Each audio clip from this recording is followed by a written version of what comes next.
The Magic Show is brought to you by StarCityGames.com, and check this out. Rise of the Eldrazi is coming soon, and StarCityGames.com is your source for boxes, cases, fat packs, intro packs, complete sets, and singles. Head on over to StarCityGames.com and pre-order Rise of the Eldrazi today. Hi, I'm Marky Post. Welcome to the Magic Show.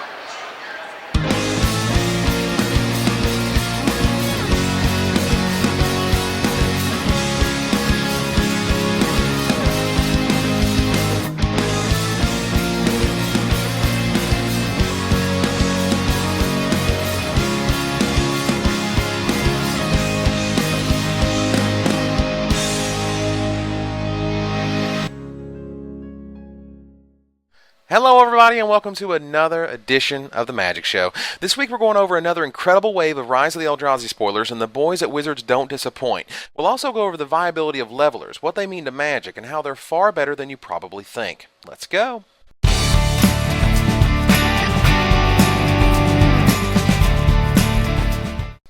So this past week we start by talking about the spoiler that appeared last Friday, Student of Warfare. Now I wasn't too hot on Kargan Dragonlord, who is still far better than even I rated him last week, but holy cow, is this the leveler of my dreams. This is a card that beats you over the head with its goodness, and I gotta say, I'm impressed. Pound for pound, probably better than Figure of Destiny in a mono white deck. Let's take a look as to why. First, there's the total investment cost, which we'll put in at 8 mana for Student of Warfare versus 11 mana to fully power up a Figure of Destiny. Second, we see how powerful the creature is on turn 2, which I think Student of Warfare rocking as a 3/3 first striker puts Figure of Destiny's 2/2 form to shame. Lastly, we see on turn 4, just a few turns later, Student of Warfare is ready for the big leagues as a 4/4 double striker, while Figure of Destiny needed an additional 3 mana, paid all at one time, to become a 4/4. Now, this is very important. All at one time is a very significant phrase in Magic, and this distinction is why Level Up is not only incredibly good, it's incredibly underrated. Now, last week I spoke of how Magic players are spoiled by getting all of their goodies at once. Rarely do Magic players have to build up to get what they're going for. Sure, you've got your Figure of Destiny, and you've got your artifacts like Powder Keg, but levelers are insanely good because something called opportunity cost. What is opportunity cost? The definition is, quote, the next best choice available to someone who has picked between several mutually exclusive choices. Yeah, but that's not clear enough. Let's say you had $10,000. You could use that money to buy $10,000 worth of stock, or you could put your money in a bank and earn interest over time. If you pick the stock option, the opportunity cost is how much interest you would have made by parking that money in a bank. In Magic, the cost of leveling up your creatures is weighed against the cost of playing your other spells. Sometimes and oftentimes, the mana you used to level up your creatures wasn't going to be used for anything else anyway. You had enough mana left over to play your Path to Exile or Flash Freeze or Lightning Bolt after you leveled your creature, so that if you hadn't leveled your creature at all, then the extra mana would have remained unused just sitting there on the battlefield. Hence, the opportunity cost for leveling that creature was 0. You didn't give up or trade anything by leveling that creature. This concept is why these cards are fantastic. Here's the key sentence. You weren't going to use that mana anyway. Sure, you may be bluffing something, but oftentimes you can still leave up bluff mana and level up your creature at the same time. Now, when you throw around phrases like 14 mana Sarah Angels or 14 mana 6/6 Tramplers, it's easy to dismiss levelers as bad creatures that are limited fodder only. Who would ever want to play that crap? Well, let me tell you right now, in a few months, you're probably going to think long and hard about playing almost every leveler, no matter how bad they look to you right now. Sure, there are some clear stinkers. Take a look at Brimstone Mage. Now that card is fantastic and limited, where it will shoot down a myriad of Eldrazi spawn tokens with ease, but it is clearly a bad card when compared to all-stars like Cunning Spark Mage. But Brimstone Mage is the exception, not the rule. It is so bad that you can't ignore it, but take a look at Transcendent Master. Transcendent is a fantastic card that could very well have real implication in white control decks. Yes, on the surface, it's a 15 mana 9/9 indestructible lifelink creature, which when compared to other 15 mana dudes like Auto Chitin Worm and Emrakul of the Iwin Laws, looks like a bad card. I mean, I get all this cool stuff from Emrakul, and I can make Auto Chitin Worm cheaper with Convoke, but the reason Transcendent Master is mythic and a hell of a lot more castable than those creatures is that you only invest 3 mana up front, and you only need colorless mana to slowly but surely make him awesome. First, he hits 6/6 lifelink status, big enough to stop any dragon or Baneslayer Angel, big enough and gaining enough life to get you there in a control deck. Why is it so powerful? Because to get him to that 6/6 lifelink status, you split the 6 mana cost over many turns as you need to get him there. Yes, levelers can be ruined by Vampire Hexmage, and yes, you can get blown out with removal spells, but when you don't get blown out by those things, and your opportunity cost is either non-existent or not high enough to matter, what do you have? You have a powerhouse. Ask yourself, why is leveling a sorcery speed mechanic? Wizards surely could have made it an instant speed mechanic just like Figure of Destiny. But think about this. If it had been instant speed, every leveler, every single one, would have been worse and more expensive than they are now. The strategy of when to level your creature would have been non-existent, instead always regulated to the instep of your opponent, and game states would have become huge headaches. You and I are still thinking of one leveler at a time, but imagine 3 or more of them, all on the battlefield, all able to be leveled on your opponent's turn. It would have been a complete mess and new players would have been overwhelmed with interactions. Keeping at sorcery speed allows the power level to go up, lessens complicated board states, and provides a more skill-testing environment of strategic planning as to when to level up versus not leveling. Take a look at one of my favorite new cards, Dreamstone Hedron. Now this card is essentially 3 Mind Stones stapled together, and that is fantastic in its own right. But think about that 3 mana it produces. Let's say you're all out of big spells to cast and you've got Transcendent Master or even a lowly Knight of Cliffhaven sitting out there. What are you going to do with that Dreamstone Hedron? Why not sink some free, wouldn't be used anyway mana into your levelers? What's the harm? In other words, what's the cost? The answer is often 0, and this is why levelers are going to change everything. You remember how players dismissed the power of Worldwake Manlands and Everflowing Chalice? This is just like that. In a few months, it won't be which levelers are we going to use in our decks, but which ones we aren't. But how about some other spoilers? Take a look at Moldiah Channelers. Now, much like their Moldiah Oracle counterparts, the Channelers reveal the top card of your library, but unlike being able to play said card, they get a bonus from it. Now, at first it appears that these will be monstrous or awesome mana producers, but then you realize that if the top card of your library is an artifact, planeswalker, instant, or sorcery, you just paid for a Grey Ogre, and that's never really exciting. I love the tension in this guy, and stacking the top of your library with Ponder or Jace the Mind Sculptor gives you at least some form of control over its abilities. But how about some fat?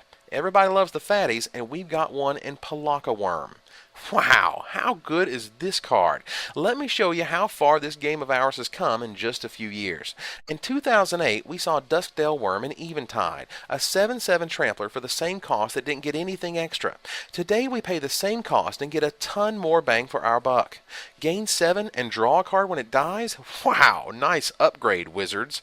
But what would you want to do with a card like this? How about sacrifice it to greater good? Well, that's not in standard, but they just printed something else, and wow, is it a powerhouse. Have you seen Momentous Fall? Oh man, this card is really good, and I think it's going to see some serious standard play. This is sort of like a one-time greater good without the discard drawback. Fantastic in Eldrazi green, it's incredible in Bant, and I think it'll see a lot of play. Instant speed card draw? Not for you, blue. Let's give it to green instead. Ha! The poop on blue parade continues. Or does it? I'll show you a counterspell in a bit that's going to rock your world. But I digress. We're not done with the green goodies yet. Feast your eyes on Vengevine. Goodness gracious, people. Did we really need to make Bloodbraid Elf better? I mean, really?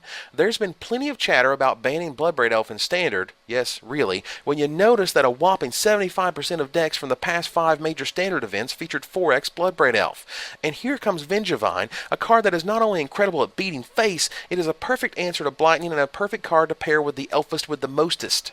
It's a mythic, it's going to Nyan Jund, and it's going to be worth some serious bank. If you don't have a set, I'd suggest you do so, and quickly. And now it's time for what is probably the best creature in the set. No, it's not an Eldrazi. No, it's not a huge green monster. Matter of fact, it doesn't attack at all. I don't know if you love a Wall of Blossoms like I do, but hot damn does that card rock. Now it's time for the white version. Feast your eyes on Wall of Omens. Oh yes, that is a card that blue-white control decks are looking for, and here it is. It stops sprouting Thrinax and Bloodbraid Elf and gives you the crucial time you need to get a grip on the game while Jund does its best to 2-for-1 you in the meantime. While it can't block a Putrid Leech for value, as they say, it does buy you a turn and a card and 4 life you would have lost otherwise. Crucial turns that let you get a Day of Judgment, crucial blocks that stop you from going into burn range. Now the issue is Vengevine was just printed, a perfect answer/follow-up up to Wall of Omens, which is kind of awkward. But rest assured, this creature is the real deal. We'll see an enormous amount of play and is a welcome color-shifted card. Okay, so now we go off the official visual spoiler path. It's time for some rumors, and I've got a juicy one for you. Check out Deprive. Holy crap! Now this card is a rumor and should be taken as such, but this close to release I'm giving it a bit of credence, and boy does it completely rock. Now we've had similar counterspells in this vein before, such as Familiar's Ruse with Lorwyn. Many were incredibly excited about that card, but it turns out that keeping a creature in play to return, or having to return one to your hand when you really needed it to bash face next turn was just awkward city. But lands? Hell, everyone is powering their spells on lands, and didn't we just get an incredible blue land in the land block in the form of Halimar Depths? Even returning something like Colony Garden is fantastic and puts you ahead in chump blockers while also countering a spell. Many have argued that Counterspell could be reprinted in this environment, and I think this is the closest you're going to come to it. Wrapping up, I'm going to note that Eldrazi Temple, a long-time rumored card, was not only real, but revealed as a rare instead of uncommon as many thought it would be. So now the Eldrazi deck, whatever it ends up looking like, got a little more expensive. I personally think this would have been a much more interesting uncommon, but that's me. Enjoy rocking your Eldrazi Temples with your Eye of Ugin for wacky plays in the future. So that's another week of spoilers, folks. I hope you guys are impressed with this set as I am. The more I look at levelers, the more incredible green cards that are printed just makes me that much happier. Until next time, Magic players, this is Evan Irwin, tapping the cards so you don't have to.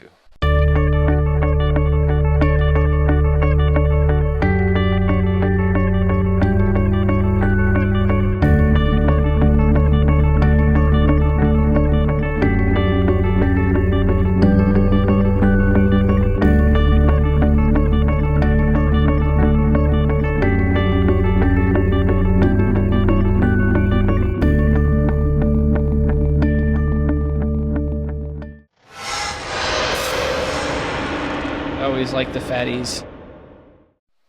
One more thing. We here at the Magic Show think that April Fool's Day is a great day to run an unannounced contest on the website. It wasn't just any secret contest, it was the first annual Great General Discussion April Fool's Scavenger Hunt Contest. That's right, at the bottom of our forum page is the General Discussion Forum, a refuge for those brave souls who come to StarCityGames.com for a community built around discussion about anything but Magic. We started the contest at 3:55 on April 1st, and surprise, surprise, nobody believed it was a real contest until we crowned a winner at 10:46 p.m. that evening. Congratulations to Victor Von Doom, the winner of this contest. We got his mailing address, and as promised, here's his prize. Alright, so we ran our first annual April Fool's Day general discussion contest, and we promised the winner a box of cream of wheat, and we said it would be a soggy box of cream of wheat. So, let me get this prize ready. Come on, cream of wheat. See, it's where it says it's easy opening.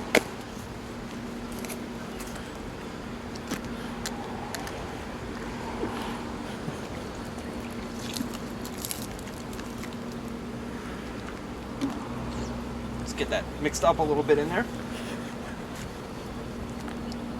There we go. It's good and soggy, as Evan can attest here. And let's get this ready for shipping. Thank you for shopping with Star City Games, Victor Von Doom.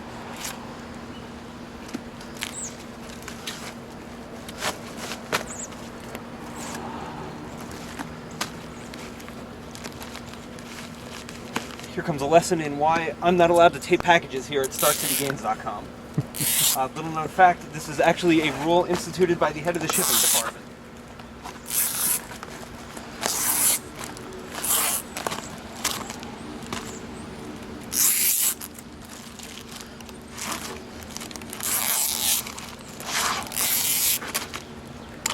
Let me see if I can get some of the mailroom guys to ship this off for me.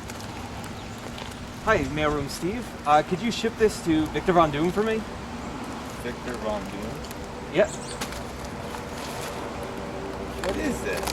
It's not even taped up. I'm horrible at taping. What did Becky tell you? You can't be doing this. I'm sorry. Are we allowed to ship? It's soggy? leaking. Can't ship this. Sorry, man. Alright, since we couldn't get the original prize mailed out, we substituted a Baneslayer Angel instead. We hope that Victor Von Doom can forgive us for this last-minute swap, and we hope that everyone will keep an eye out next year for the second annual Great General Discussion April Fool's Scavenger Hunt Contest, where it will be at least 5 degrees of separation from Kevin Bacon this time, and more of a scavenger hunt to boot.